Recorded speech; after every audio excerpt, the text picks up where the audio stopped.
আব্বা এই যে আমরা প্রতিদিন দাঁত মাজি তা আমাকে দাঁতের রং উঠে যায় না কেন? আচ্ছা আব্বা বাদ দাও, কানা মানুষ ঘুমোয় কখন? কেন রাত্রি? তা ওরা বোঝে কি রে এখন রাতটা? আব্বা আর একটা কথা, ধান গাছে কাঠ হয় না কেন? আচ্ছা তুই কদিন গম দিয়ে ভাত রান্না যায় না কেন? দেখ মনি, আজকে এমনিতে রোজা লেগে যাচ্ছে, তুই তো আবাল তাবাল প্রশ্ন আমারে করিস নে। আব্বা তুমি এর আগেও আমার থামাতে পারিসাও? না। তাহলে আজকেও পারবাম না, আমি আবাল তাবাল প্রশ্ন করবই। ভালো জ্বালায় পলাম তো। আচ্ছা কর। আব্বা তুমি বিয়ে করিলে কেন?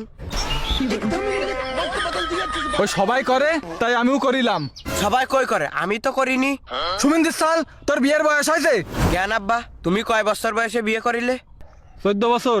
আর আমার বয়স কত? 16। তাহলে আমার বিয়ে দিছাও না কেন? এ দিবানে, আগে নিজের পায়ে দাঁড়া। খালি এই দুখন কার পা?